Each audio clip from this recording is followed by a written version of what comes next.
Okay.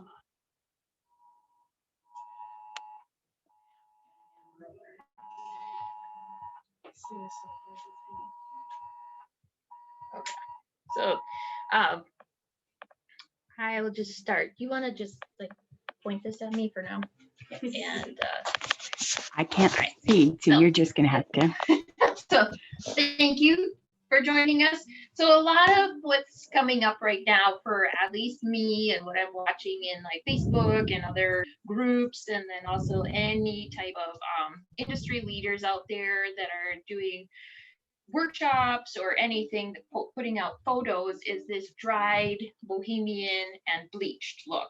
And right now, you know, it has been around for about a year or so, but it's getting a little bit more momentum here in Wisconsin.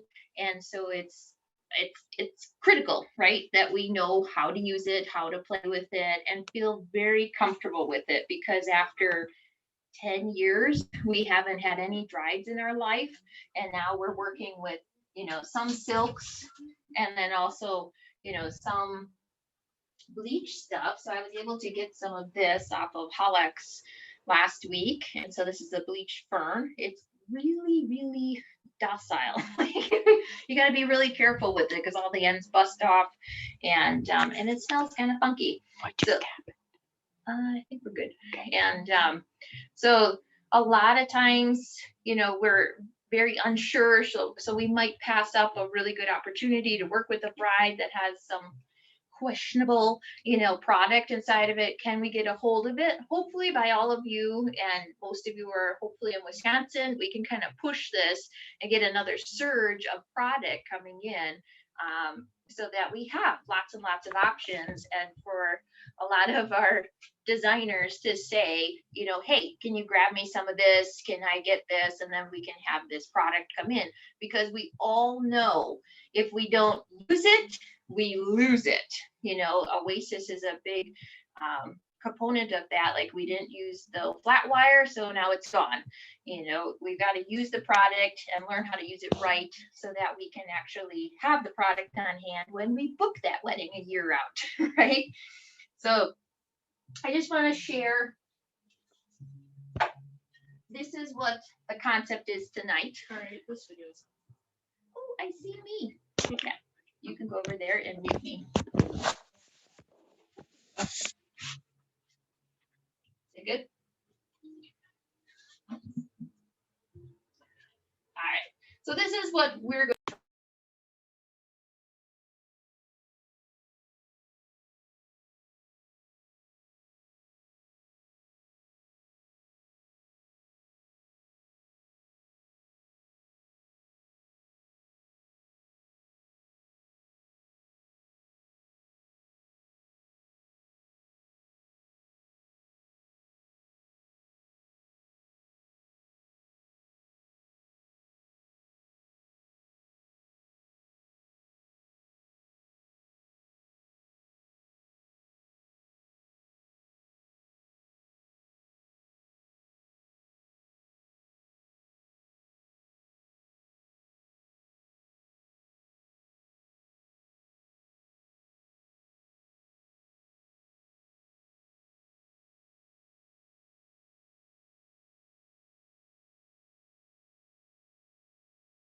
Finesse inside of here, you know, with the fresh flowers. How do we get that texture and how the movement, and how do we treat them, you know, when we're going into bridal season and things like that. And it's not just for fall. So these are definitely something we can do all year long and have them just absolutely beautiful, because I've had weddings so far that have been burgundy and blush, or burgundy and peach, and blue in May, and then I have, you know, coral coming up. So, all right, are we ready to start? Hey, Lisa, this is Rod. Can you hear me? Yeah. Yeah, evidently people cannot hear you, and it's blurry. Did you log on with a different device or something? I see a Lisa Belisle with just a black screen with your name on it, and then I also see your. You want to go back to using this? your other screen. You must have two devices logged in now. Yeah. So what are you saying? So I don't here. Would you one rather that- have the audio coming from this one or that The one? one that your camera Yeah, is you need on, me there. we need to just use your device that your camera is on. The one that you have Okay, not turned this. off on, Yes. log off of that one. So you're not gonna be able to see anybody. So not, yeah. No, now you're getting feedback because you have two devices connected. I'm going to remove the one from that shouldn't be connected. So which one are you removing? The one that says Oh, now you- Belisle, there's no picture. Your camera's turned off on it. You just have the audio turned on. You have one device hooked up with no camera turned on. Your little box down in the lower left corner that says start video is turned off. We just need to log off of that device and use your other device.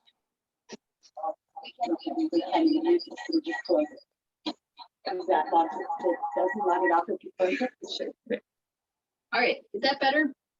Can everybody hear me now? Yeah, I can hear you now. And that's better. I'm not getting the feedback. We're getting comments in the chat box that says, can't see anything. Lighting is so bad that everything is whited out. Now is the color good? Picture is still blurry. I don't know. I can see you on my screen and I can hear you. All right. Should I start over?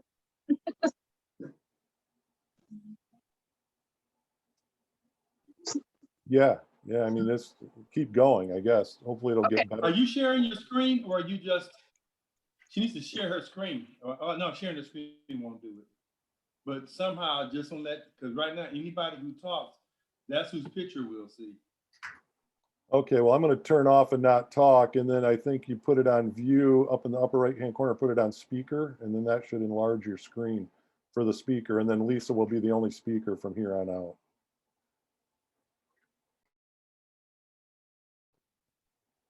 Okay, Lisa, take it away. All right, thank you. Thank you for all the getting me through the glitches.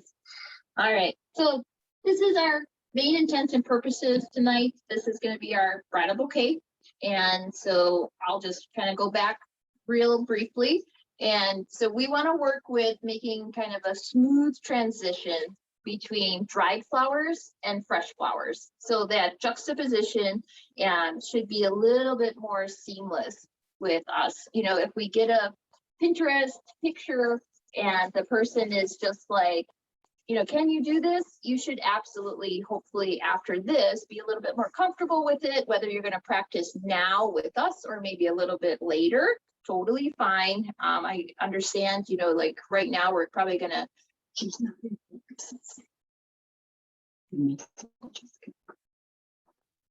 and maybe moving. So we just want you to get comfortable with adding, you know, this Bohemian bleached Flair, and so that it's not daunting to you eventually, you know. So you want to take the orders and you don't want to worry about it and feel very flawless and seamless transition. You know, our bleach stuff adds that very masculine because it's a little bit dry, but it's very linear.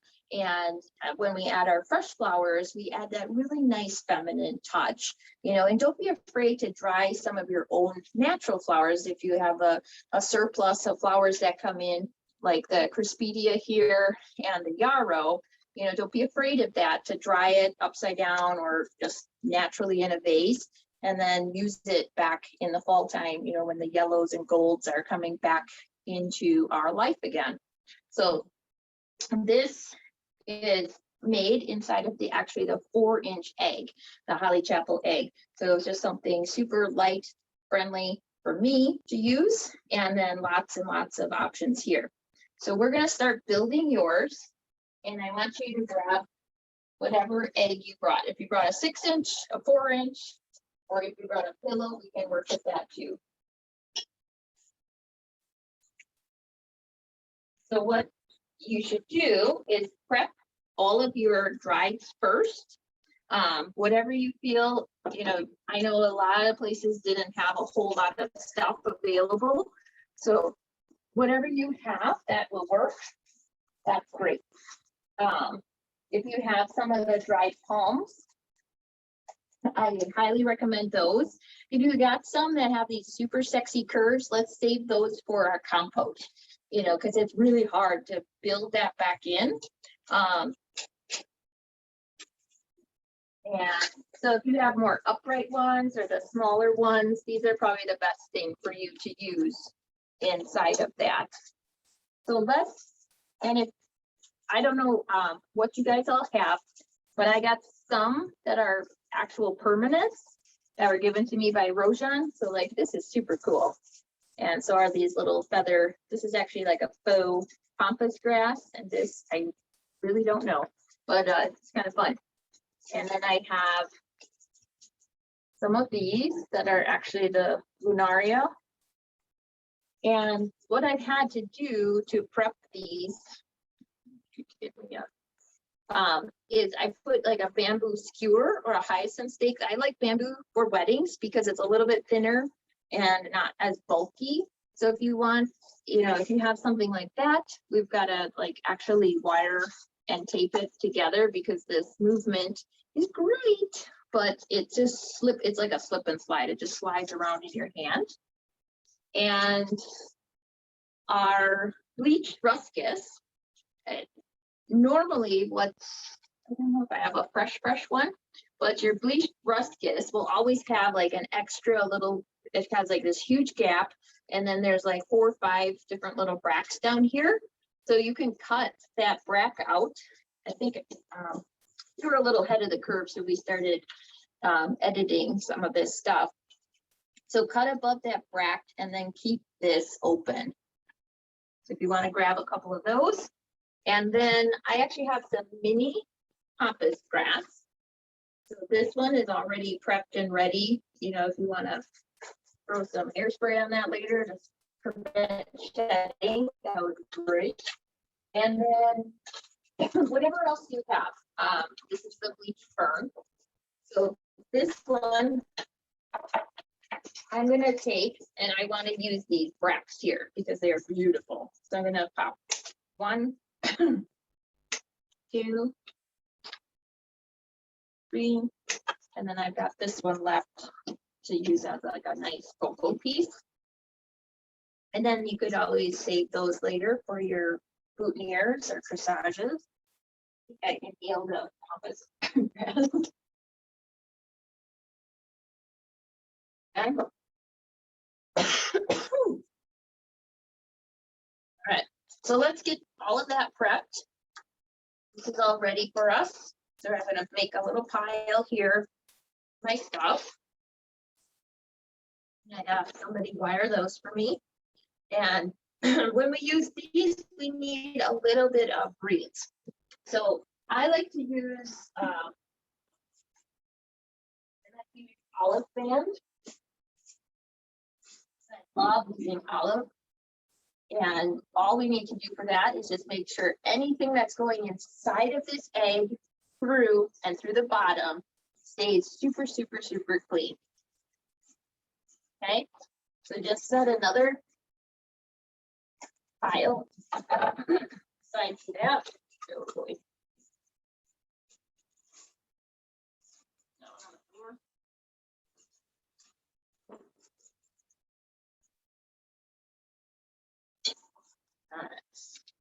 So olive, this is a beautiful bunch.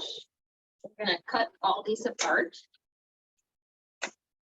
So I'm a pretty thrifty designer. I like to get the most mileage out of everything that I buy, especially since a lot of the prices have gone up so drastically. And we gotta make sure. So this again, look at all that beautiful boutonniere corsage work. We can save that for later. We're working on those tomorrow. Okay, if you get a goofy one like this, it has like 2 bracts, but it still has a beautiful long stem. You know, we can pop those off and save this for possibly going this way. So once you get your egg and you get a few stems in here, don't be afraid to use this as a brace, and this will actually bend because it's quite fresh. So I'm going to save that for a further piece. And I'm just going to make sure all of my stems are clean. This is probably the one drawback of using an egg or doing a really good hand tie. Everything has to be prepped unless you were gifted with 2 sets of arms and hands as a florist, which I think all of us wish that was possible. And what I would like to add is a little bit of parfolia. This is one of my favorites because it just matches and blends into everything. It's almost like a chameleon. And so if you got some of those pieces, this I prepped it already. So I cleaned it all off, ready to go into the holder. And I've got some really droopy stuff, which is great for creating that horizontal cascade or coming up on the side like a crescent. So see the swooping up. And if you can get it to hold there, fantastic, right? Sometimes it looks like it'll stay, but then it'll be a little brat, right? All right. Let's see it hiding over here. So inside of here, we have to have a focal flower. And so I asked for these beautiful protea.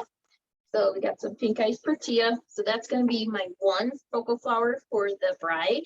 And then I brought quicksands. So we got some quicksand roses. Whatever you have is totally fine. You don't need to follow this exactly. It just kind of worked with this sandy, pinky palette that we have here. I know blush and Dusty Rose has been a really big thing for me this year. And so trying to find those very, very specific roses is kind of a hard deal. So I want you to feel comfortable looking through rose sites like Rio or what's their name, Florcal, stuff like that, to get better ideas. And always reassure your brides that they don't have to match exactly, because you don't want to lose this in the dress. You know, that's why I wear black tonight, so you can see the contrast. You know, quicksand actually has the sand base behind it. So like if this is white and put that now, if we put this next to it, the pink pops out at you. If I would take a natural, like this, more of a beige pops out at you. So it's just kind of what you want to amplify, and then find a rose that's going to pull and draw out all those colors that you are actually looking for versus the bride. We can take maybe about 3 to 5 of these. You don't need a ton.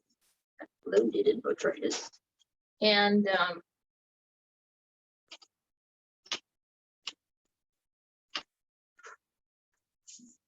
right.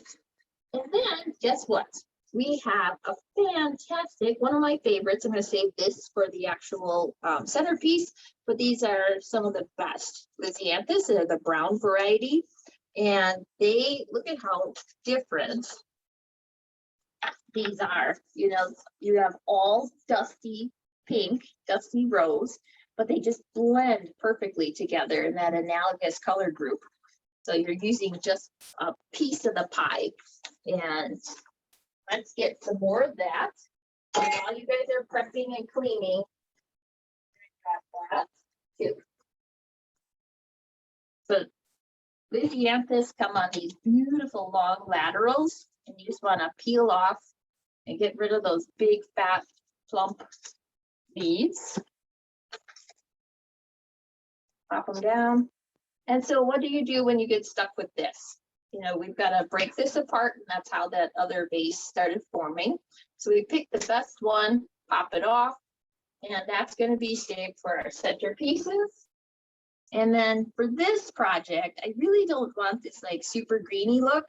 So I'm going to pop off the top of these. And what I have found also is they just don't hold up, especially if we start our bouquets on a Wednesday and we got to go all the way to Saturday. We get a little bit of heat. Those little tiny buds at the top, they wilt the fastest and give us the most problems. So we just take them off to start with. Your Lysianthus, make sure it's a good length to work with in the eggs because they tend to crack off. So we'll get a couple more of these. Lysianthus has skyrocketed in price. And I actually just talked to a local farm here, and she said there was a whole crop that was destroyed. They had some issues with it. The seeds went bad. So that's why our Lizzie went from $1 something to almost $3 right now. And they're trying to catch up. And I did see it is coming back down again. Okay, we're just gonna edit a little bit. I could get one more out of here. So that was a beautiful stem. I got 3 out of that. And that one's going to the compost. So it's gonna get edited. Yeah. And just for a little bit of fun, I've got a Stilby here. You know, so that, look at how this blends right in with everything. It just really lightens it up and then also replicates the feather look with those and with this one. So we can use a little bit of a Stilby or any filler you guys have on hand. If you want to, don't have to. And then we also do have some dahlias, but all of their heads facing straight out. And I really don't feel like wrestling those tonight with you. I'm going to put them in the compost, but we're just going to leave them out of this for now. So how you want to start this? So please excuse the gloves because I'm allergic to the roses on the hydrangea that we're going to use tonight. So we're going to actually start with our fans because they have the strongest stem and they probably are going to roll around on us the most. So whatever size you have of these, we need some more. Do you want my? I get to share. They're huge. So these guys are pretty good to edit also. If they are a little big, just grab your nice scissors and give it a little edit. So this is going to be, you can put it inside the first part or a little bit to the back. And when we do this, I hope all of you know how to make a spiral hand tie. So a spiral hand tie, we're going to start at one point and we're going to constantly work around so that all of our stems have a beautiful bind point on them.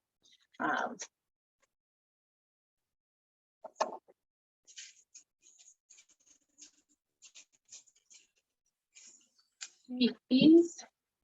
All right. So when we go from the side, you don't always have to use that center point. Use wherever you get some good resistance to keep it away. So we want the spacing. So inside of here, I use my 3 fingers to hold this up until we get to a good point.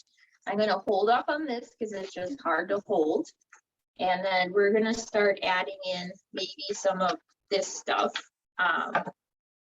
Get you moving here. So anytime you're using the egg, it is a bit of a juggle. So inside of the Bohemian ones, there's always usually like a higher side and a lower side. So we want to really play with that. So I'm going to go to the back side here. And I'm going to use I'm going to use the same egg shape on the back side towards me. And the front is actually facing you. So whatever way you like to use. Okay, so right now I kind of have a puzzle in between my hands. And I'm just holding it up with my hand so that I'm using the egg with my hand. And then eventually when I get enough in here to grab the middle, that's when I pull that out. Need more of this. So this is a little big, so I'm going to give that a little clip. I'm going to grab this, and this way I have a front. I've got both sides.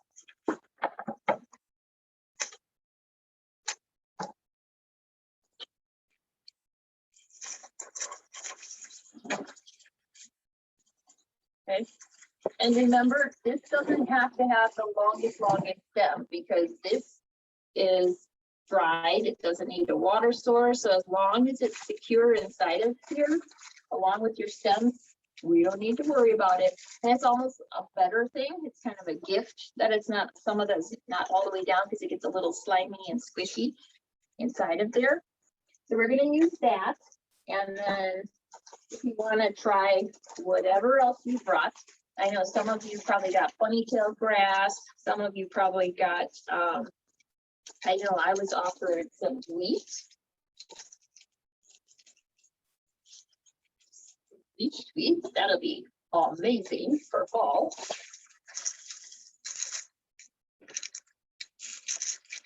You got your smaller pampas grass, that's totally fine. Can you show me the purple pampas grass? Yeah, I got one. So I got this one, it has like a lot of mauve inside of it, which would also help bring up that tortilla color and the quicksand.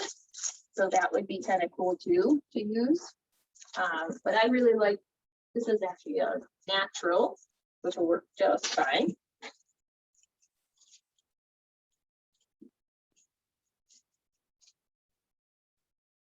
So what I'm doing is kind of doing like a triangle. So I'm always looking for triangles when I'm designing. You know, I've got dot, dot, dot. So here's a triangle here. And when I do here, I've got dot, dot, dot. Connect the dots. I've got a triangle. When I inserted this one, I'm going to pull it out and make a curve. I'm going to try to get a curve on this eventually. Get some stability. There we go. And so I've got dot, dot, dot. So I've got another triangle forming there. So we're always looking for these triangles. This is what balances our eyes, and why when you look at something and you start doing this, there's something off. You know, that's your body and your eyes equilibrium way of saying something's wrong here. It's a little wonky. So watch for that when you design. So look at, this is my back side. It's extremely flat right now.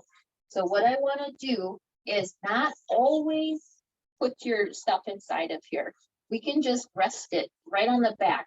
And you see how I now have another triangle here versus if I tried to stuff this inside of here and make my hand tie, they just went, they're kissing and hugging and there's no touchy.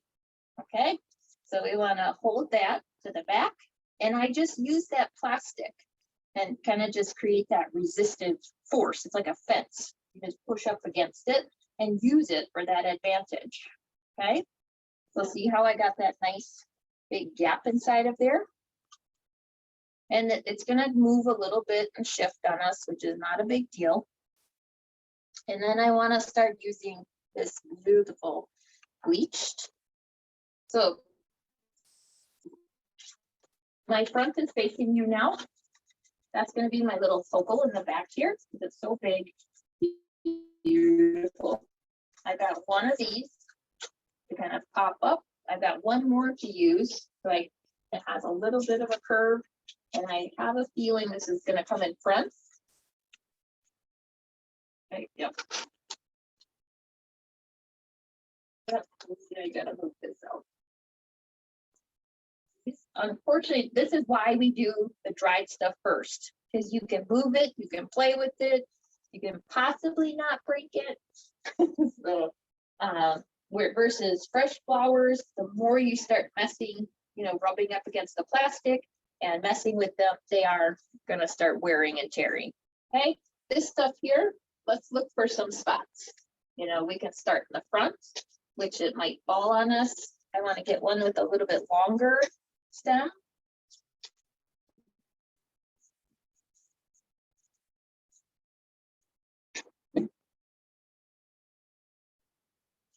Okay, again, just to remind you to stay within a hand tie. I know it's hard right now because you're like, I need 20 hands and 20 fingers.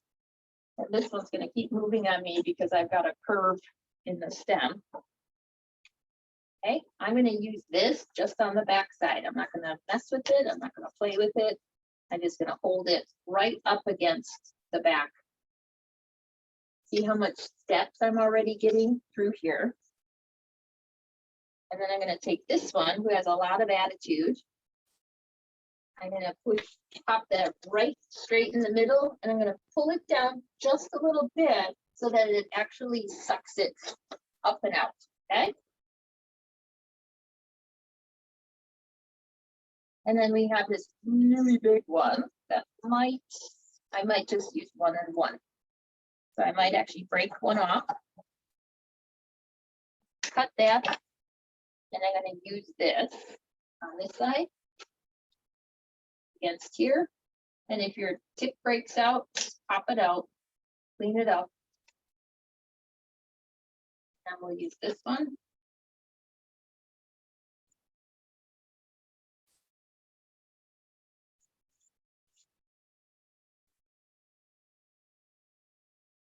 Over here. Okay. Now we have this is our structure. So this is what we're going to feed into. And hopefully you'll feel comfortable. There's probably a lot of swear words coming out of your mouth right now. You're alone, hopefully. Let it go. Because I know the first time I worked with these, they're awful. And lots of swear words came flying out of my mouth, and my students loved it because I was the one struggling and not them for once. So I'm just going to add a couple more of these pampas grasses so that I have a better handle right here. And then we're going to add your fresh foliage. Okay. All right. So now I got a little bit of the Mojave on this side. I got natural on this side. I've got my ferns are all in place and palms. And then we're going to start with just a little bit of some olive or whatever you have that has just a little bit more of a body to it. And this is basically just going to be to soften out the harsh lines. Okay. I know you guys have beautiful product that's waving at you in the wind over there, but let's just soften it up just a tiny bit. And the reason I choose olive a lot of the time is it's got that bright green on the front and that beautiful dusty on the back. So it pulls this right back out at you.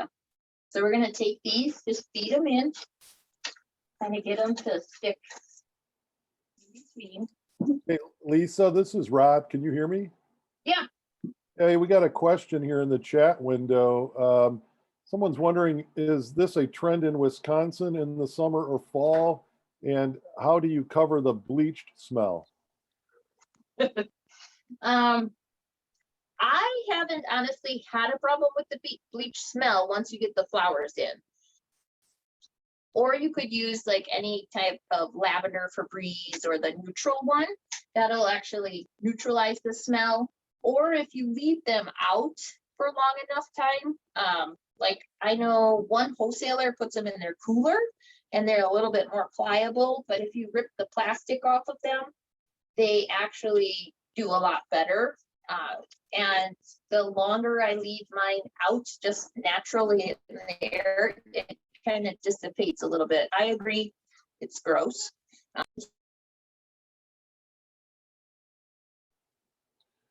Lisa, you just hit your mute button, whoever's working your camera there. You need to unmute. There you go. Did that answer the question? Well, yeah, but you need to kind of state it over again because you muted halfway through it. My phone rang. So you can use Febreze or open the package, leave it out. So if you know this wedding's coming up, I would purchase the product 2 weeks out. That way you know you have it too. There has been some issues getting the product in, I'd say the last month.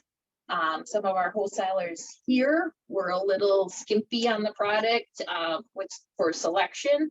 And I would just leave it out in the open in a place where maybe you're not working for a while. And then the second thing was this trend in Wisconsin. It's starting. I think we're always behind the 8 ball, and it's coming up because I'm getting more and more people adding it to their Pinterest page. it's very much a southern thing right now. So it is coming our way, but it's going to take a little while. Texas, I see it all the time. Florida, I see it every day. And California, most definitely, because they've got all the pampas grass that they're not sharing. So yeah, it's coming our way. So that's why we're here today. We're going to be ready for it. Okay. So now, after we get our structure built, I want you to find the most sensitive flowers, because this was my first mistake when I started using the eggs, is that I saved these for last, like you normally do in a hand tie. You just open up your hand and slide them in.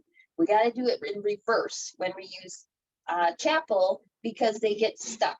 And so we don't want to crush our stems. We don't want to harm anything.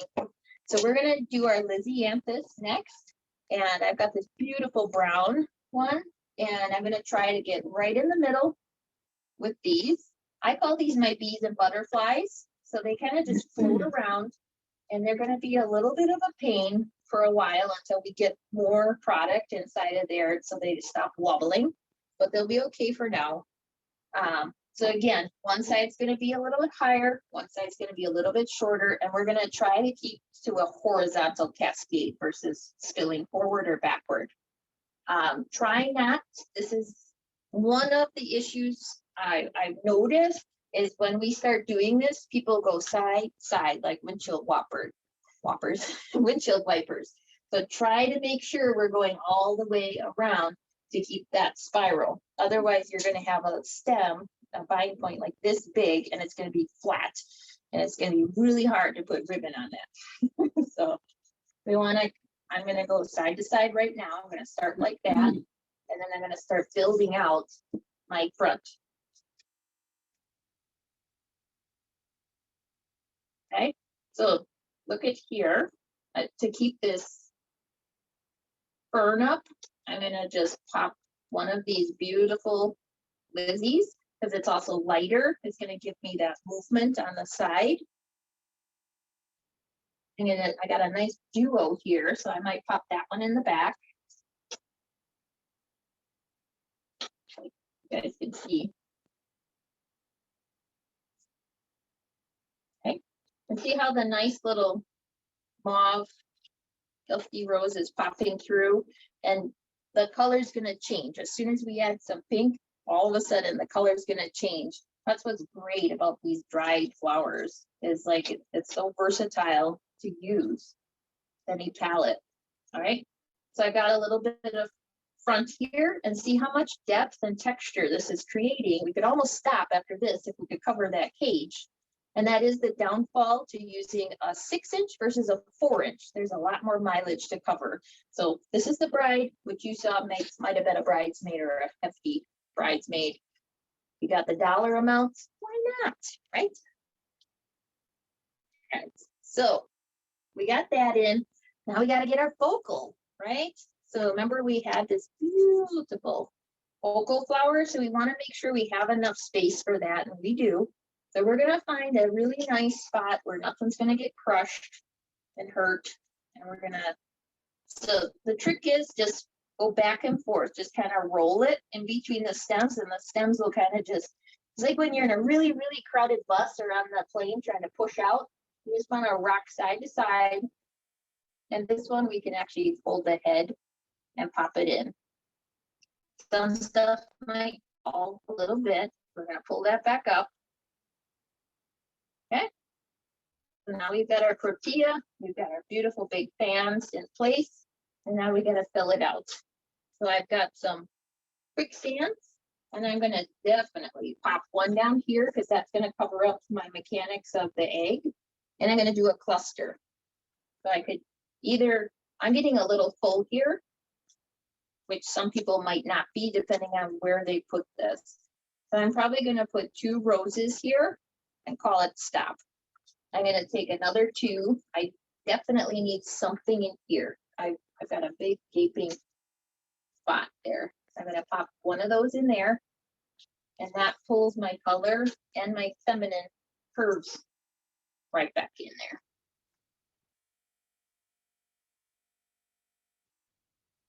Okay. And I call it push pull. push one down, pull one up. So you have this really, really good depth and texture built into all your bouquets, and always this interest. You're like, ooh, I didn't see that. Okay. So I got one more rose here to use, and I might have to clean another one. I'm gonna pop that on this side because this side is much more heavy than that side. So I definitely need one here though.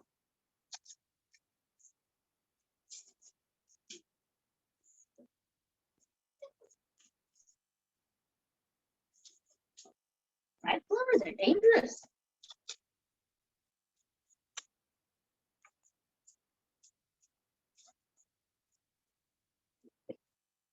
I'm gonna pop that over here. And so I'm not using the egg itself. I'm actually just using the plastic and finding that little notch where it's gonna actually stay that way, going horizontal. This guy's gonna keep moving on me. I'm gonna, now I have a lot of resistance here after I put that rose in.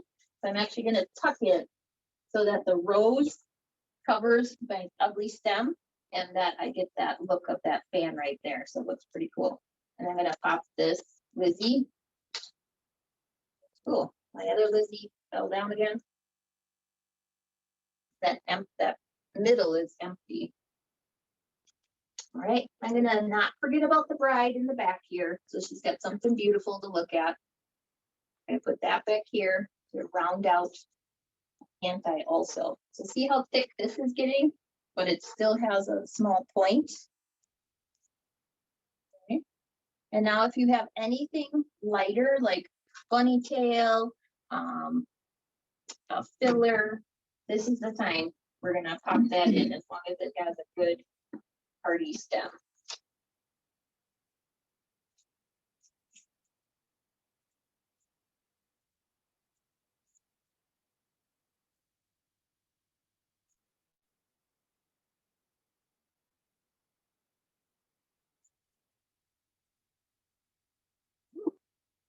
Good, okay.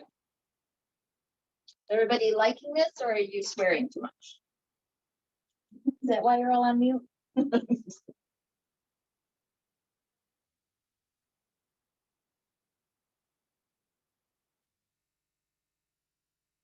Thanks. We just need something out here. And if I forgot my portfolio, well, that might be something good just to drape a little bit. Pop here. Oh yeah. See how it just softens that whole look? It looks very, very dry, very rigid. And then you pop some of this gray green in, and it's like, oh, so soothing.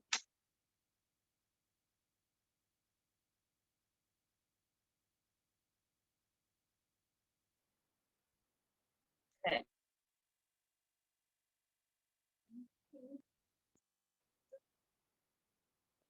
Here.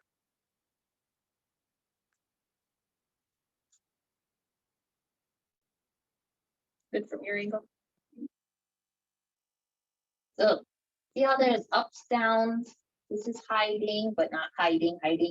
And there's just a lot of nooks and crannies to look in. And something like this easily has the look of a 275 plus bouquet. But in all honesty, when you bought, those little bit of things, I probably used 5 of these, not 6. And it's amazing. It's really crazy what you can do for that amount of money. So what we're going to do is we're going to tie it off with some Find It. And I hope all of you have had the experience to work with Find It previously, because otherwise you might want to grab whoever is in the room to help you. But I'm going to show you how to use it. And so they gave me the green Find It. It's an Oasis product, about $8 a roll. Yeah, and we're going to use that today to tie it off because it really does not move. You probably need about 6-7 inches max. That's being very generous. And so it's kind of like a command strip. So one, it's not that one side is sticky and one side is not. You just peel that plastic off. You take one end, and I usually just kind of put my thumb on top of it, and then I just turn the bouquet upside down. I wrap it around. I don't worry about keeping it flat or whatever. It's gonna do what it's gonna do. And I get my gloves out of there, and then I just pull it. That's why it's nice to start with a little bit bigger piece when you're a novice at it. And we have a nice bind there. And watch this. So nothing moves, nothing drops out unless it's underneath that. So also, warning, nothing will move after you put it in. So if you're trying to adjust, you know, maybe the middle might move, but anything that's on the side and locked into this tape, forget about it. You're gonna have to cut it and redo it again. It locks it in, it binds it. So it's also sticky enough that you can put your ribbon right over the top. So I hope all of you are up to this point. If not, you can come back and watch the replay, or not a problem to catch up while I'm setting up for your compote. And so for me, I do 3 fingers is about as long as I like mine, or I've got big hands. So about a hand for you guys. Cut across as straight as you can with whatever clippers you got. You might want to keep it a little bit longer tonight, you know, keep them out 6 inches, and that way you can practice again. Oh, there's wire in here. Watch out for wires.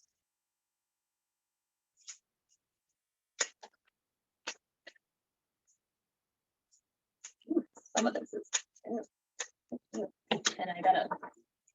I must have only put one of those is showing. Yeah. I'm ready. So we'll put that in a little bit of water, and you guys, I will take pictures and photos of this and share on the local page, so you guys can have a great idea. And we are actually doing a model shoot tomorrow with them, so then you'll have some really cool pictures if you want to snag them. And then off.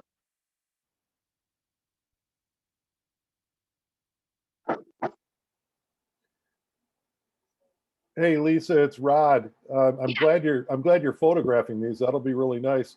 When you get those photographs done, if you can just email them to me, then I can share them with everybody that's at the meeting. Okay, perfect. Thank you.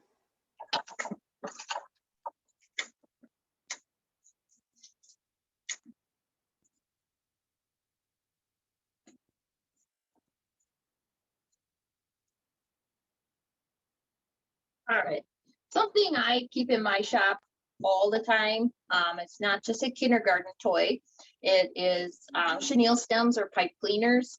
I honestly cannot brag about them enough. You know, the dollar store better keep me stocked up. But I buy them from the wholesaler in a big box. Love it, love it, love it. And I'll show you how we're using them very quickly. So I'm just gonna clean up my spot a little tiny bit by throwing everything on the floor like normal, right?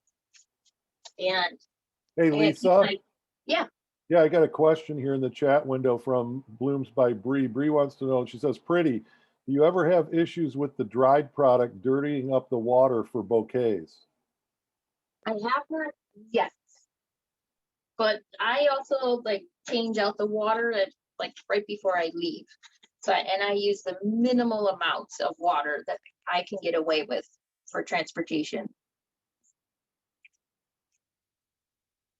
Yeah, or you could use a little bit of crystal clear in your water, because it actually has an agent that like makes this weird little cloud and pulls it to the bottom. You can't really see that, especially if they're using them as centerpieces afterwards, after the wedding, and using it on the head tables and things like that. I would use crystal clear in the vases. Anything else before we move on?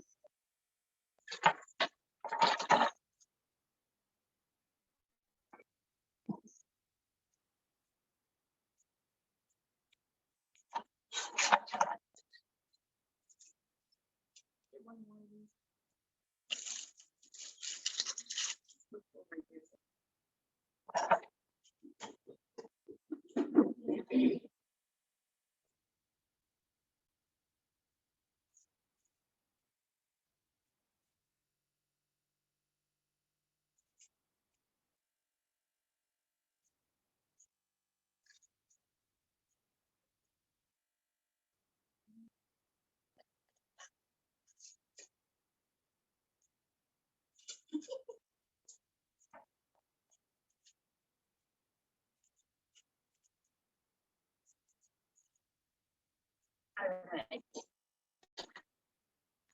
So something that has come up probably in the last year, maybe 2, 3, is this very organic, very loose. It hasn't had a name. We've actually had discussions about this in a lot of forums and educator forums, and I finally kind of put my foot down and said, I need a name. Because as we're educating, we want to make sure we're giving you the correct information so that we don't have to backtrack 2, 3 years and tell you, oops, sorry, now it's called this. So in our forum, even like Sue McCleary was there, Hitomi Gilliam, and quite a few other influential designers. I said, I need a name for this. And everybody's like, well, what do you call it? I'm like, besides hot mess? I said, I call it an organic crescent because it starts off like a crescent, in a C shape, but then it kind of loses its way, so it's very organic. And so we all agreed that's a great place to start. The weird part is we are in history, so even though it's only been 2, 3 years that this has been around, we are making history, we are part of history. So that's why it doesn't have an actual name yet, which is kind of exciting to be part of that. And we're just kind of trying to feel out where it goes from here on. This might take a total different adaptation in another year from now. I know there are different adaptations of this, like some people pack in really tight to the middle.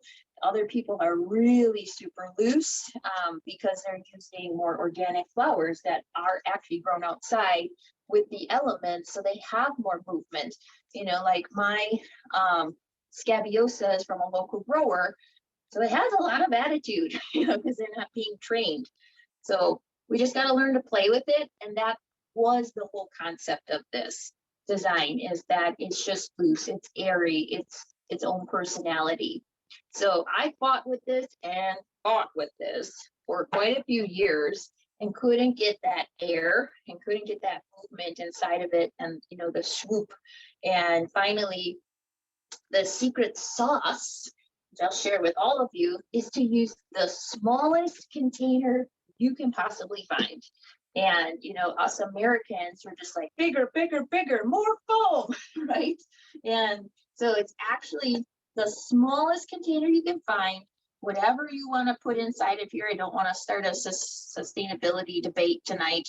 I personally really like Midnight Foam, but I'm also not opposed to using the Holly Chapel pillows, because they are fantastic products. It's just all based off of like how to get it to your customer, what's the best price point, because these do add up quite quickly if you got to add those in. And they are not recyclable either. So what's better? Or chicken wire. You can use chicken wire too. It doesn't matter. It's all a personal choice and what you're going for in your shop. I feel if I can use the least amount of foam possible when I design, I'm doing my small tiny part. If I can't figure out how to use chicken wire or a pillow. So I chose this one, kind of like a little ice cream sundae cup. It just basically is almost like a half a piece of foam, half of a third. So not very much used at all. And I keep it on top. I need to have that insert point on each side, because look what happens. This is actually less foam because we kind of gooped up when we cut it, but I made it work. And so this is just a little sample. I had some extra purples laying inside the cooler and thought, hey, this would be cool to bring out these dahlias with they look pink in the package, but then when I put the purple Lizzie, the purple blackberry and the spirea, the allium, and a little mother allium up here, all the purple came forward. And this just kind of grounded it out, you know, to pull back the bleach and completely transition that rainbow slice. All right. So hopefully everybody's caught up. Everybody's ready to start. We're actually doing good on time for once. All right. So in a compote, the hardest part is like, where do you start? So what we're actually having that.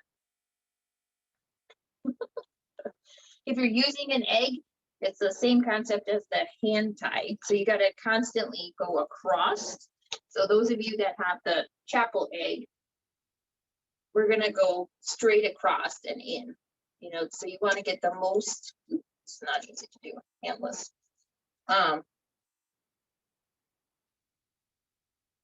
This is where I'm starting. We're going to sneak across and try to hit over here. You don't have to hit it, but that's where you're aiming, because then you'll get that lay inside of here. It's going to hit here, it's going to hit here, and it's going to snug up against here if possible.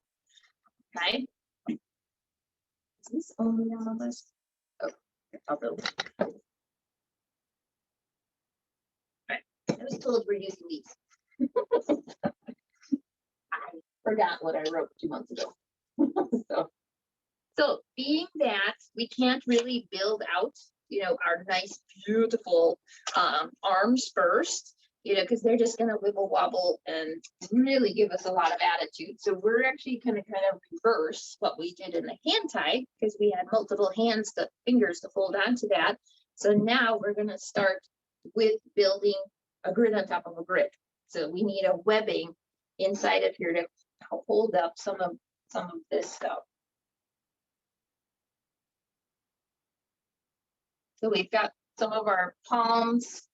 We have some like this. And this is probably the easiest to start if you want to start with your pampas grass. So hold it down and then find your center point, you know, but off center it just a little bit. Because remember, we're going to have a really tall side on one side. And then we're going to have a lower side on the other side. And so we'll keep that to the back, and we're going to start creating these triangles again. This one will need to be clipped a little bit shorter. We want to kind of create that illusion we're sweeping down, and this one has a little bit of extra flip on the outside. Okay, so now we've got our up. Let's come across. We're going to go out this way.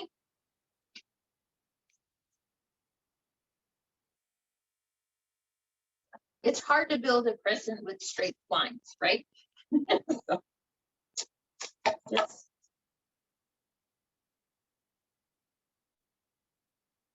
bear with me.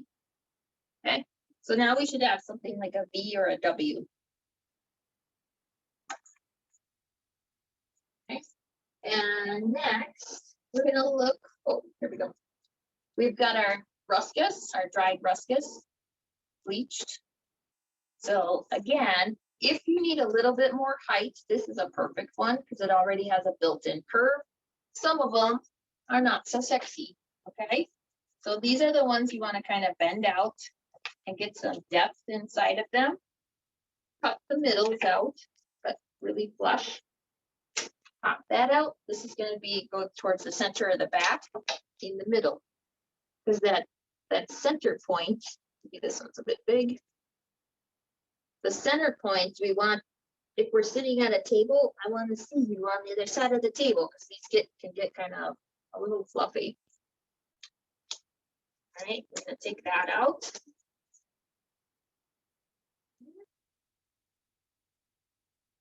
This is a Orion dish. It's very tricky because like you got this big and teeny tiny at the bottom. So I'm going to put this one over here, or I could go this way. It'll get big.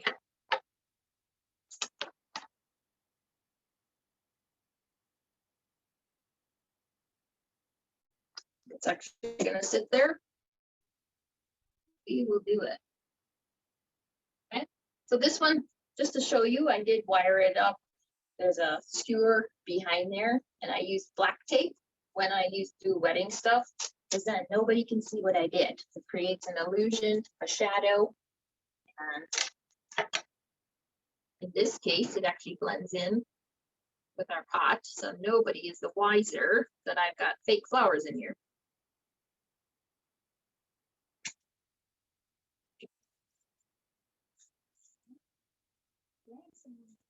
Skewers.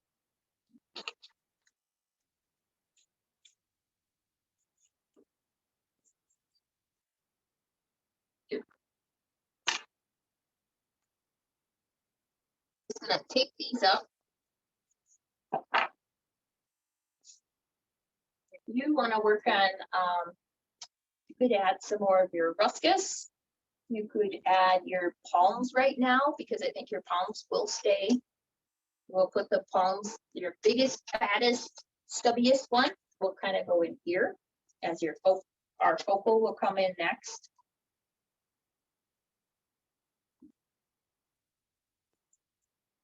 And like I said, these, when you wire and tape these guys, they're gonna be a pain in the bum until everything starts locking.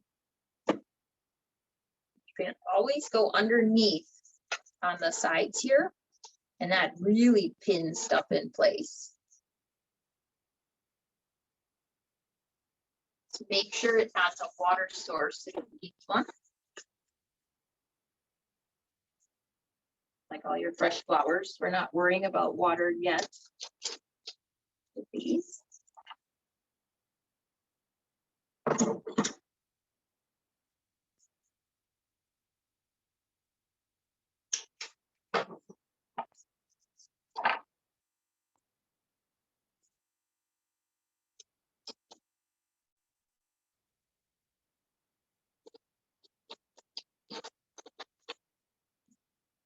Okay. Couple these in.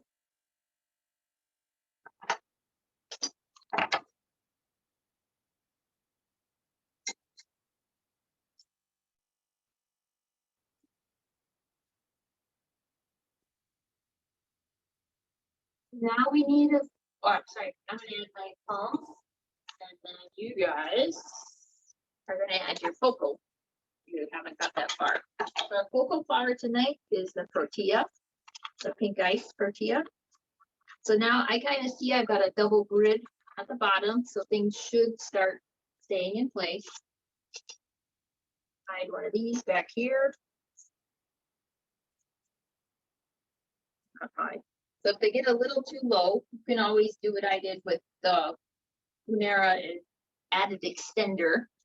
If you bought the cheaper ones, I was on Hullix, and you could buy these. I think they're 5 bunches for $8. I think I found them at one time.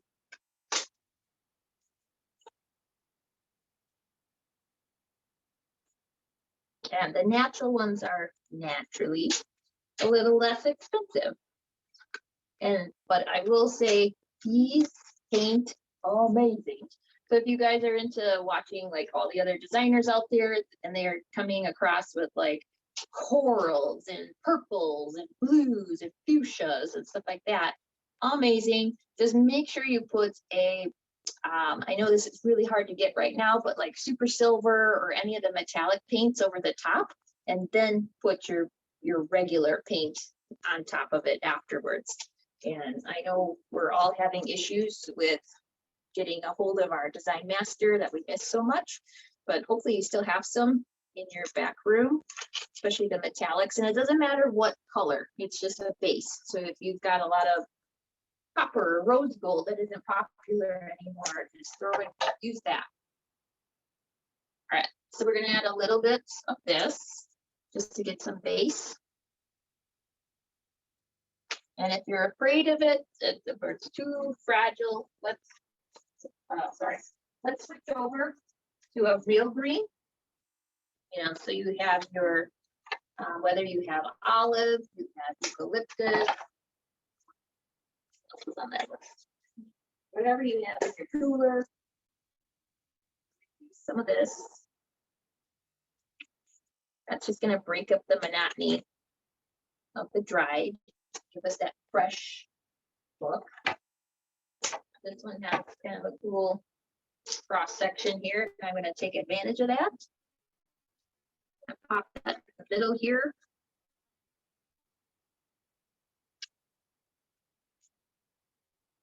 Another one that came out of that. So that was a good branch. I got these pieces. That is an amazing piece. Cover our front. I'll rip those mechanics. We're gonna add a little bit of parvifolia. So this one has a lot of flex to it. Let's just cut the middle out. I'm gonna keep them as a bunch, but clean them off. Ooh, it's got a nose hook.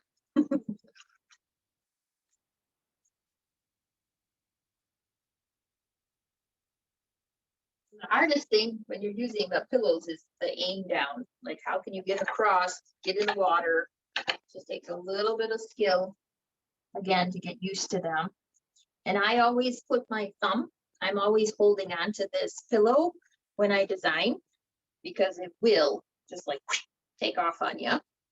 And we just want to hold on to it, grasp it, and just jiggle until we get our place.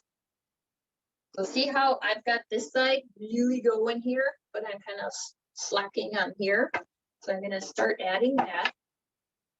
And I like that one. That was funny enough, just sitting still. So I'm going to give it some support.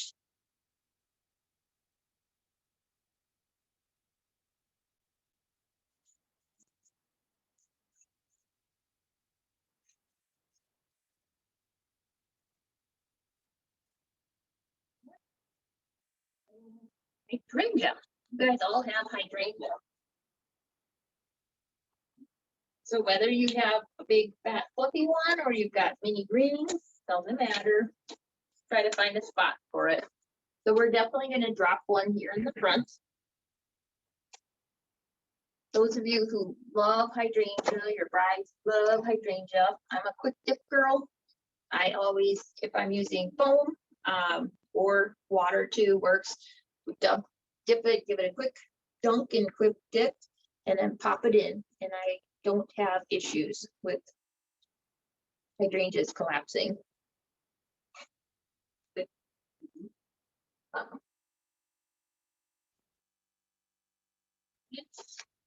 Some of these. I'm going to counterbalance. So I got heavy weight here. I'm going to come up just a hair so that when I'm looking through on the table, this is going to be a little pop up on the top here. Give you a little bit taller, but not much.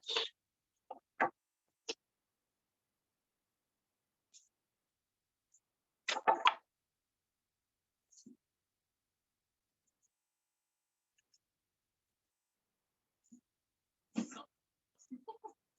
had a plan.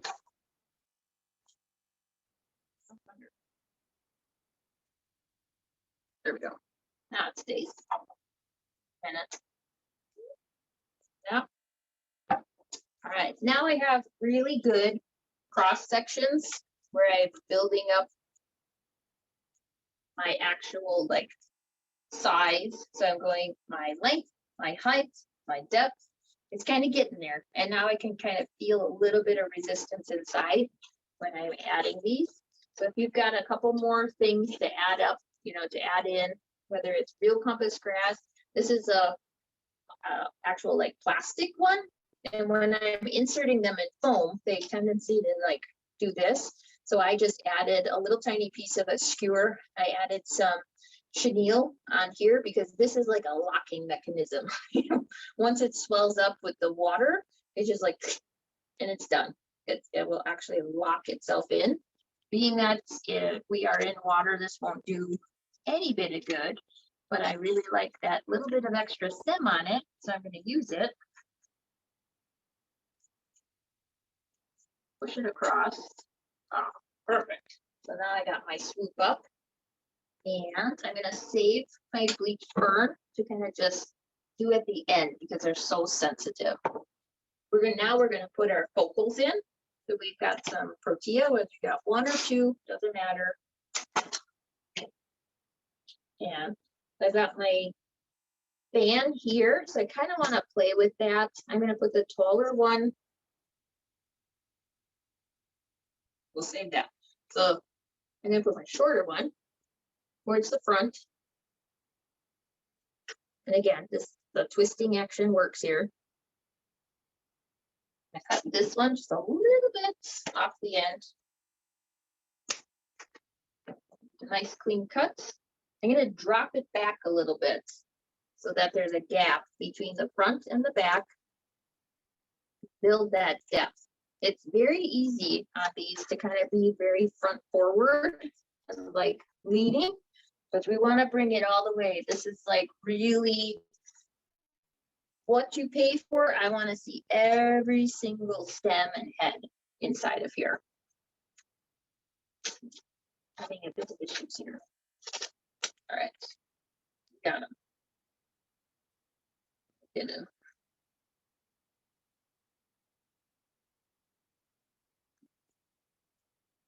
There. Okay, just gonna kind of make sure when you put large stems in like that, everything has a tendency to give it a little shift. So I'm just gonna make sure all my little angles here are good. Pampas grass is tickling my nose. Good, looking good. Now we need some color, right? So let's put our roses in. This will basically take up some larger points side of here.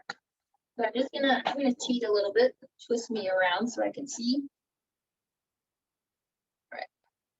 So I've got a nice focal over here, and then to counterbalance that so that the weight is also over here and kind of takes up some of this. So I'm gonna put a cluster of 3 roses there. So cut, take 3 cents. Put my top one in first. Know where that's gonna lay. Go a little bit shorter for the next one.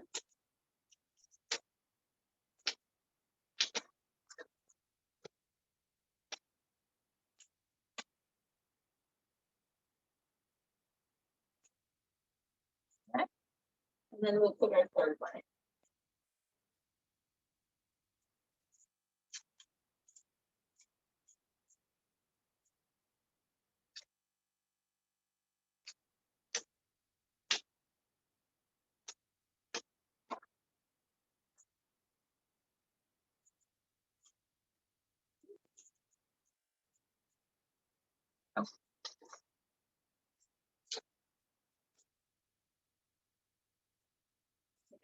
Quick peek. Hi, Lisa, it's Rod. Yeah. We've got a question in the chat window, wondering, is the pillow taped? I did not, no.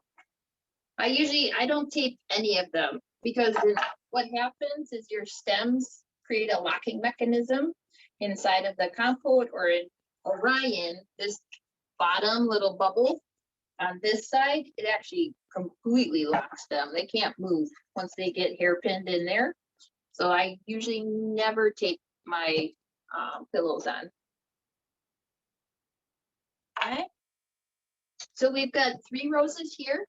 We're gonna flip that and do that on the back side also. So we're gonna do a trio right here in your big gap next to your hydrangea.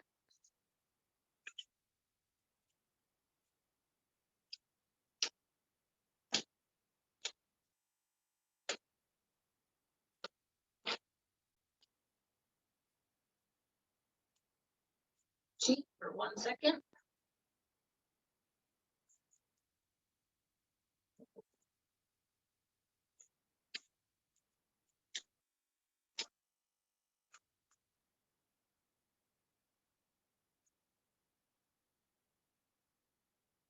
And And then when I insert, I always kind of, in my head, I visualize a little bit more open. If we're doing these on Thursdays or Fridays, by the time we get to the wedding, the rose is actually going to be a little bit more blown open naturally. So I don't fuss with it. I just let it do its natural thing.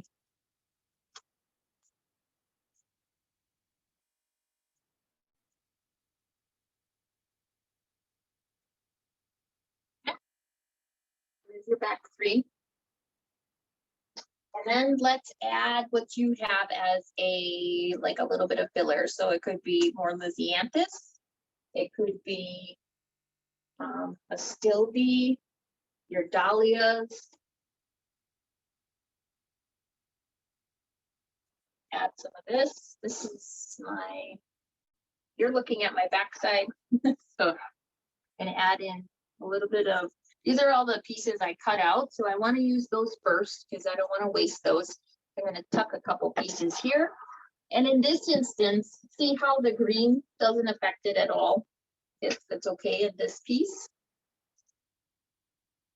I'm going to add some more. And now it's going to get very rich. That color is going to start popping and coming up.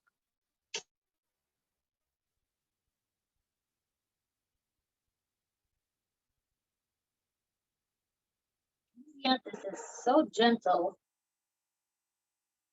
Beautiful flower though.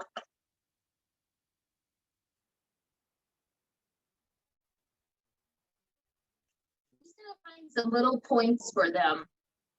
We want them, I think I mentioned it earlier, I call them my bees and butterflies. They kind of float around. This particular one isn't going to be too floaty because we need some color at the center. But I want you to really loosen them up. So they should come up higher than the rose level. Have some more. And same thing. Ooh. So that's all green. I'd probably leave that in the bucket and let that color up for a little few days, weeks.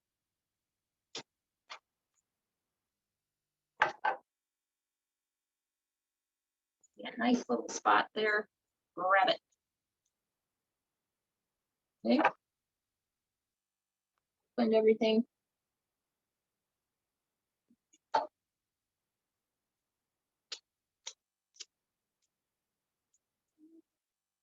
Like we need some color back here.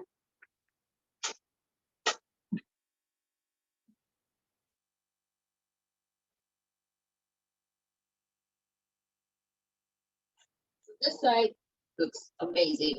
It's got a lot of texture, a lot of depth. It's falling into place. I don't see my mechanics anymore, except at the bottom. And I'm going to fix that right now.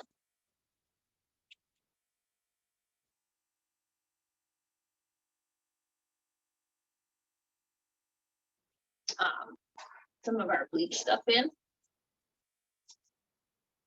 And when you insert, when we're doing crescents, we really do want to look at the product. You see how it actually has, excuse me, how it has a curve.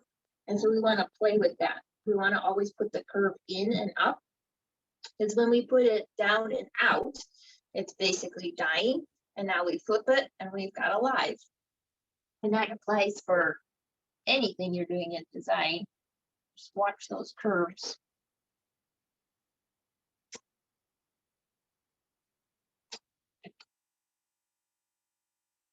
This one, the tip just broke. It's okay. You can use it. Just pop that in here. Okay. So now we're getting a little bit fuller on our, what would be my right side, your left side. You can use like a little owl head. Use that. We can give them a little squish. Get rid of this little spot here. That'll catch on my cage. I give them a little tug together. And I see that, you know, this is a nice V shape here, but it needs a little something to balance the whole thing. I'm gonna pop that right in the center, make it work.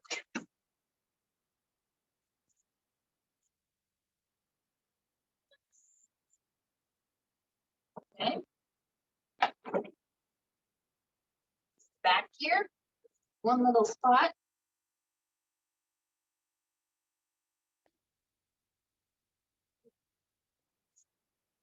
All right, what am I missing? Dahlias. Mhm. Dahlias. Mhm.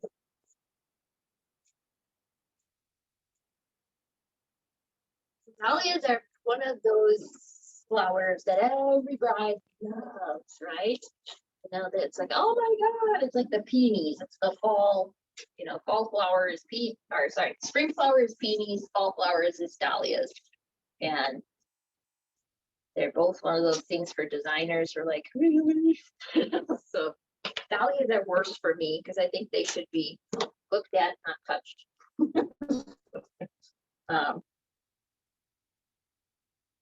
Because they're like naughty school children. When we receive them, they're facing out. So what do we do with that, especially in this situation where we don't have foam, so we can't put it at any particular ankle? You know, best would be to use it like that. Or we could grab a wire and kind of very gently pull it back and wire and tape. That's always an option, and that's usually the one that I head towards. In this case, this is a free design, you know, so be free. Allow it to show its personality. You know, just watch out for these really big points here. Just kind of carve them down a little bit to get through those grids. And I am going to turn and cheat a little tiny bit here.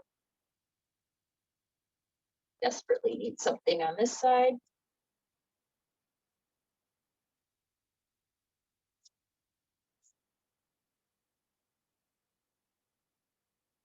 Now, I created a lot of heavy here, so I'm going to create something lower. Double up on that side. Here's a product that you guys will be starting to see. This is Spirea, and really, really cool. So it's like a purple lavendery color. Oh, lucky me. So, I'm gonna take the bud out. I'm gonna use that in a different spot.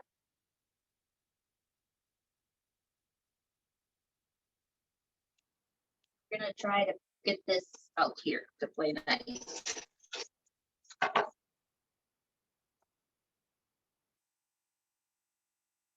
I'm gonna hold my hand on the pillow and kind of tip up so that it creates a little bit of wiggle room for me. I'm gonna get it right in to the water line. Here it goes. All right.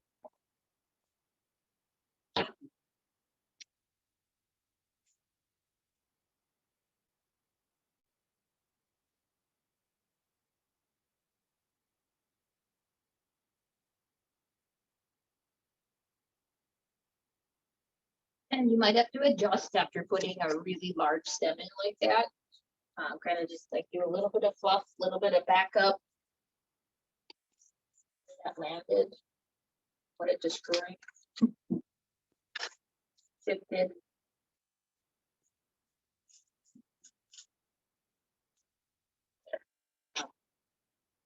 Loosened it up a little bit. Just need something a little bit heavier, but not heavy in that slot.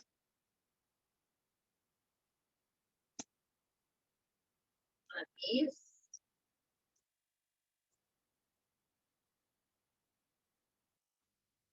There we go. Let's soften that up. Okay, one more check. I think to complete that dahlia look, maybe one down here, and we're good.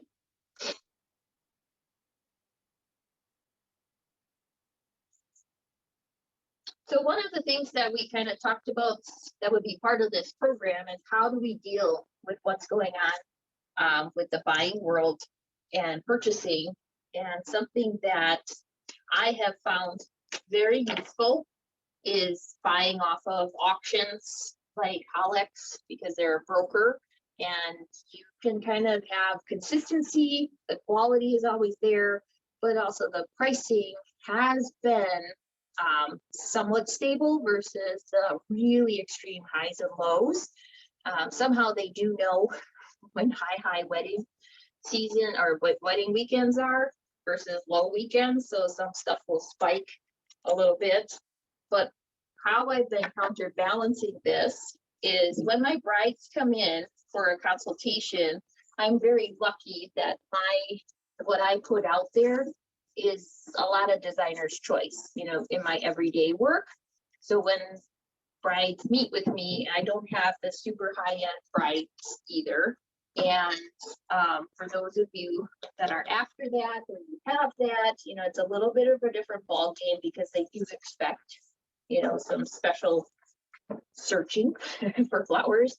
But so when we meet, I ask them, you know, during all of these difficult times and during what's going on and not even being able to quote out a year from now and things changing, you know, I ask first, can you be flexible? You know, if you want a really, you know, particular rose, you know, we need to order that almost immediately and have that on hand and in the kind of like the stockpile bank where it's pre-ordered, but we don't know what's really going to happen. Don't freak out on me, you know, and if we're unsure. So I usually get like color palette. So let's say we're using this one and they say, you know, I like that really sandy, dusty, rosy kind of thing. I like more natural, but I love the Bohemian look.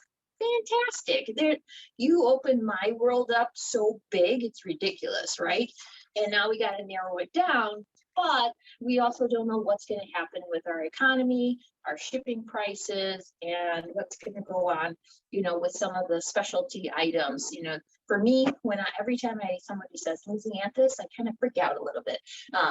You know, at $3 a stem, that's over $9 retail. Could be up to, you know, $15 if we're talking weddings and we can't use it all. It's a little scary, and when I'm buying off of Holland, I have to buy a minimum of 20 stems, you know, and now I got to justify that. Can I put that in all of that? So my secret has been that I use more bulk pricing. And so I'll go in and get a color palette from my brides and ask, you know, can we play around? You know, like tell me what are your must-haves. So if it's roses, it's protea, it's hydrangea, not a problem, right? So we have some stuff that are total staples. They're not going anywhere. The price is just going to fluctuate. And we know, you know, you always have to keep that cushion. So if we're talking about the bridal bouquet we made before, starting at $275, going up to $350, $400 for some people, lucky you. And, you know, and we have a cushion and we have a minimum that, you know, we're spending and trying to keep inside of that play space for profit. You know, we got to think about that. We do have to get our money out of what we do. It's one of our biggest downfalls is emotion that comes inside of it. So when that bride comes in, we got to stand our ground and say, you know, are you okay with being flexible with what's going on in our world? I don't know what's going to happen. You don't know what's going to happen in the next 6 to 18 months. And so we just ask that you please be patient with us and have that flexibility. And can I substitute without, you know, constantly going back and forth? And I've had very good success with that. The brides are like, I'm just happy you're doing the flowers. So, and then I go on Hullix and I shop. You know I can get 50 freesia at X amounts, usually in the 90 cent to 125s. You know, I can have all of this already I could be like, have my little birdie eyes constantly searching for it. Every time I go through Hullix, I can look and see what that price is. And if I can buy a box, you know, a month out and it's fresh and beautiful, and I can just stack that and store it or share with others. And you just got to be really aware, ask your prices. I know we fall into that trap of getting so comfortable with our wholesalers that you just like, I need XYZ and LMNOP, and then you get the bill and you're like, oh my gosh. So start asking prices, start confirming, start, kind of pitting them against each other, and say, listen, on average, I pay $1.45, why are you charging me $2.50? And can I get a better price with a case lots? Everybody's willing to wheel a deal on case lots. I buy most of my stuff in case lots so that, nobody touches it. If nobody has to break that band or break that tape, they are more than willing to give you a deal. If they just gotta stick a sticker on it and throw it in the back of the truck, which they do, they're willing to give you a much better price on those products. So what else was I going to tell you? So is there any questions out there, Rod? Before I veer off.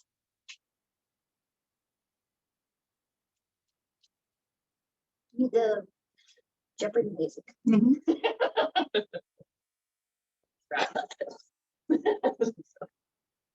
you see the chat box? Hi, Lisa. Yeah, it's Rod. We've answered all of the questions that have come in. We are getting some requests that you do take some nice detailed photos of your two pieces that you made tonight. Absolutely. And email those to me as soon as you get that finished, and then I will email them out to everyone. But I don't see any questions. Does anyone have any questions? Please type them in the chat box or.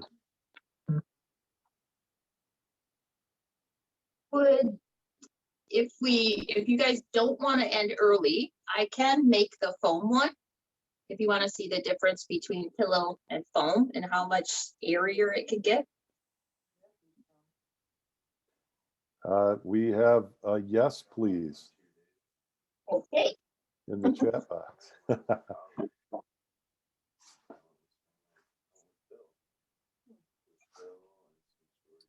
I have an aggressive group.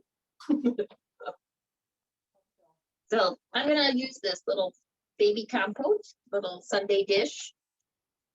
And we might be a little scrappy here, so it's okay.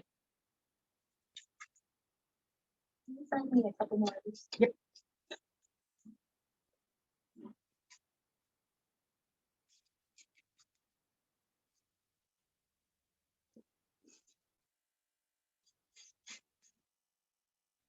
The other reason I really like olive is that when it's so fresh like this, you can actually like manipulate it and bend. And for those, before I start this, those of you that are going to duck out, next week we're doing the floral pillars. So they're actually the two uprights that kind of have a slight bend like this. So they'll be like this at the end of the walkway for the ceremony, and the bride group stands in front of them. So we're going to actually work on the mechanics of building those two pieces, and I'm going to give you two options kind of to show you what one can do with a structure, an open structure, more modern, and then the other one will be a little bit more formal, and building that out. And they're pretty cool. Honestly, I have a request for one for next year, which is fantastic. And so I would like to get all of us way up, because I probably have seen the question asked at least 5 times in the last week. How do I create these? How do I get these mechanics? What's inside of there to keep them hydrated? So we're going to cover all that, and it is a little bit slower paced because it's a lot of creating and bending. But don't forget that it's the same price on WMFA.org, and sign up. We already have a good amount of people signed up, so it'll be fantastic to have that created. And same thing, we're going to photograph it with a bride or a fake bride, and show you guys how they're used. Okay, so I'm just going to give this a little. I always give them a little massage to help me get those curves inside of there. And then see how one side swoops, and you can do that right on the other side. Okay. And usually what I do is I put my fans in first too. So I get my high and low. And Hey, then, Lisa? Yep. We got a question in the chat window from Hearts up in Bad Axe, Michigan. They're wondering what your price point for the centerpiece arrangement is in your area that you made. Like what would, usually we've been starting at like 100 to 250. Most of mine have been smaller than that. It's more like the one I initially brought out.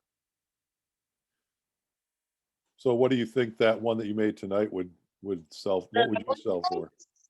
Surprisingly, I think that has actually less flowers in it than this one. Because this was foam and I kept putting all the really high end stuff in here that's like cost me like $1 a piece. But Sure. I would definitely start at $100. You know, you probably can get away with 75 if you're doing rentals and really airing them out like this one and the one we're gonna build. But I I think was going to say it's really hard to tell, you know, what that price point would be because everybody's going to retail it differently.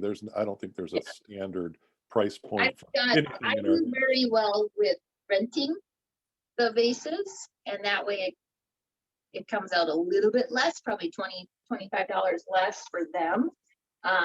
And I put them in, if a loamy fits in there, I put a loamy, or if what do you call it? A liner, like a pot liner that fits in there, then they can pop them out and take them. I do a lot of turnaround, so I'll ask if they want to donate them to my students or the nursing homes, and people are up for that. We just had a huge wedding in Chicago and nobody wanted the flowers. We were like trying to give them away, and they're like, oh, I'm going to a hotel, I'm staying here, I don't have room, and I think a lot of people are intimidated of them too. They don't know how to take care of them.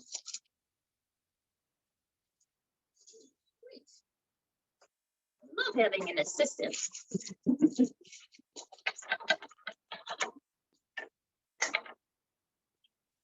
So we're just gonna build in. So the foam for me makes everything so much airier. I feel I can be bigger with less product. And I don't know how you guys feel about that, but I feel like I can do more with much less. And the midnight foam has been my savior because I don't have to fill in that middle. Nobody can see it. It's just like a backdrop, a shadow. And I hope nobody's climbing up on that table looking inside of there.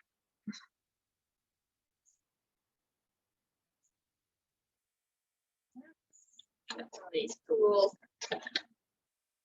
multicolored ones.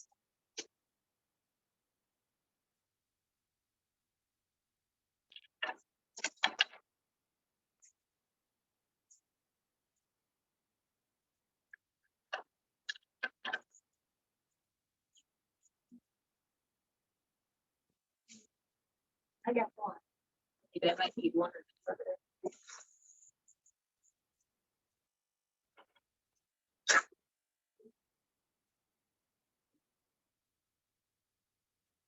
So when this first came in, I didn't think I would like it. This one, it stunk. And two, it looked really fragile to deal with. But as I'm using this, I think the longer it stays out, the better it's gonna get. So it gets a little bit of crispness to it without being breakage. It's just a little too fresh as of right now. But it's starting to grow on me. I have to admit, 20 plus years ago, I started in a dried flower shop called Tussie Mussy. And we used to take everybody's bridal bouquet and they would come drop it off on Monday morning and we put it in the silica sand and then we turn it into a wreath or swag. So that really dates me, but it was kind of fun. And then when this movement came back, I'm like, no. But I tell you, I've embraced it. I love it. I think it's just a different angle and spin on our world, and we should embrace it. Why not? Because it probably won't last too long.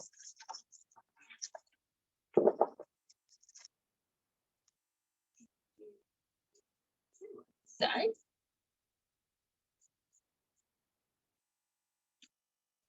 I'll tell you, these Naria make a huge difference when you can get that actual curve shape inside of your designs. They're really cool. Glad I found these by accident one day. Trying to find other stuff to use. So I always just bend one up. And I made something similar to this for my mom for Mother's Day. And she won't give it up. It's a crispy little shell, basically like this. And I painted some of these for her in this like mauve pink. And she won't hand it back to me to refresh it. She really, really likes those dried because they match her curtains, she said.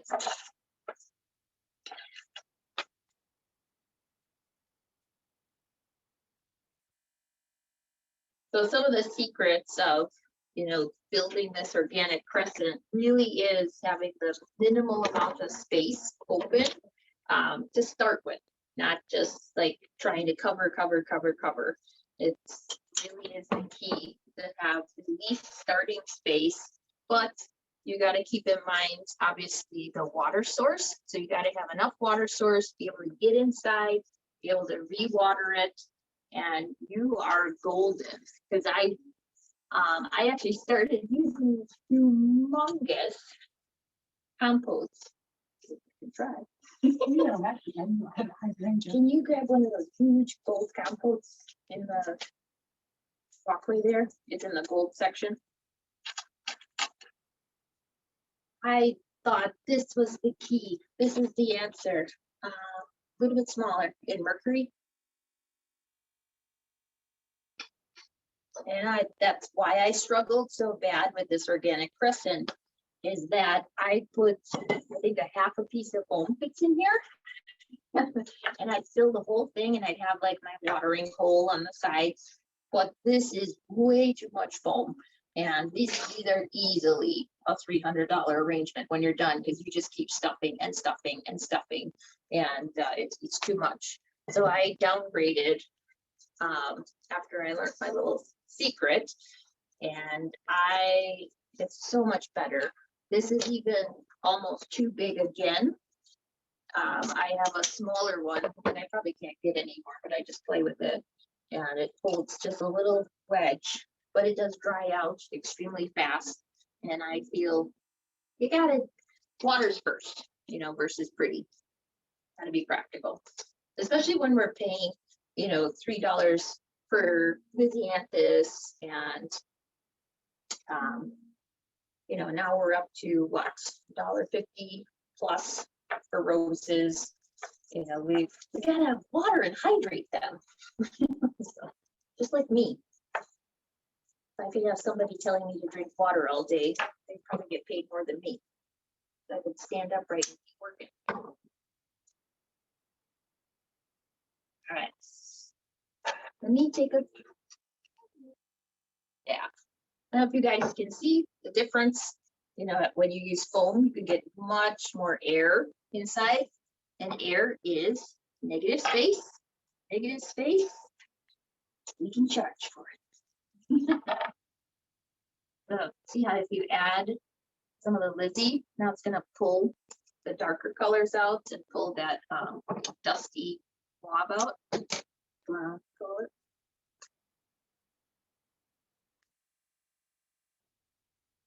I'm gonna put my focal in. Yeah. 3 roses. That's all I got.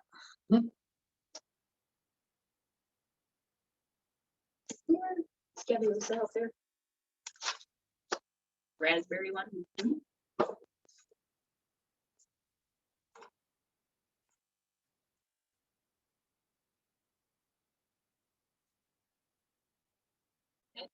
Gonna change a little bit because I don't want to go too high.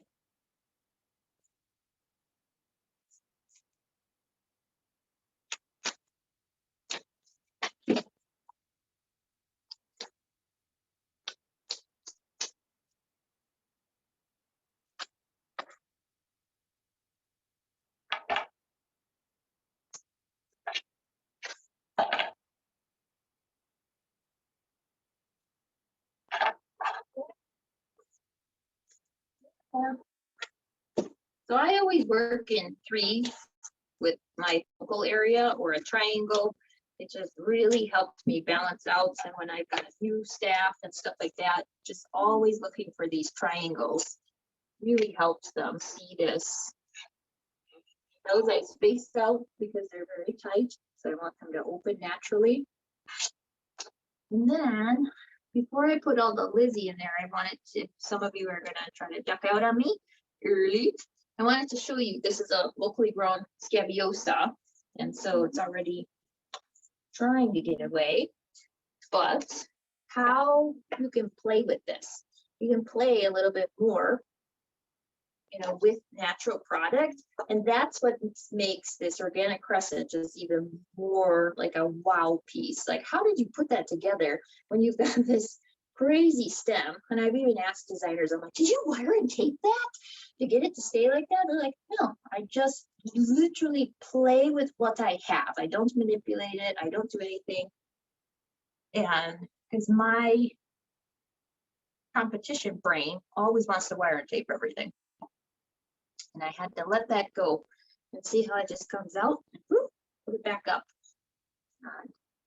These are so crazy. You know, what do you do with that?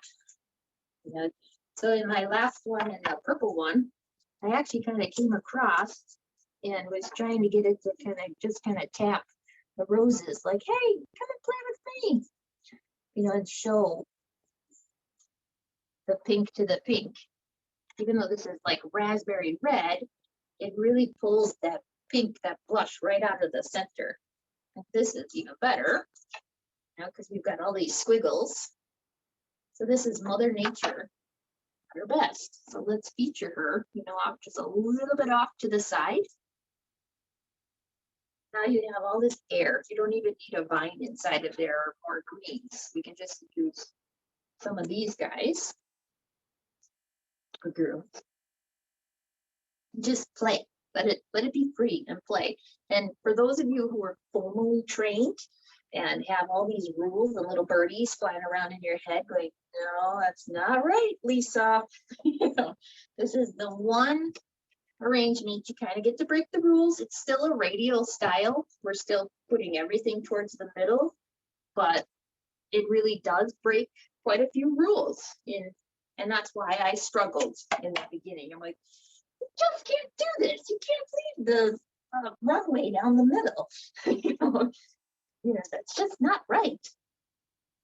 But the more I get into it and the more of these I pop out, I get more creative. I put wood pieces in the center and kind of brought, so actually we did one of those this today and put some nice natural wood in there and then kind of just let it flow around it.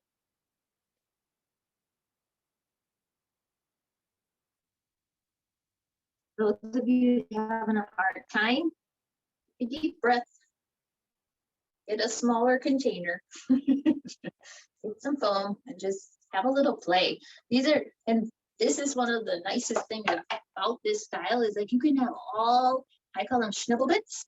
You can have all your little schnibbles and just bring it all back together and just have a play. Like this is your Saturday, Sunday playtime. You know, just relax, bring out the wine or anything to kind of just let it go. Otherwise, it does get too serious. Yeah, I like that. So, you know, if I had a protea, I'd probably put it there. But I think this one's way more feminine. It's a little bit lighter. You know, and watch how this is going to change that. Rib cheek.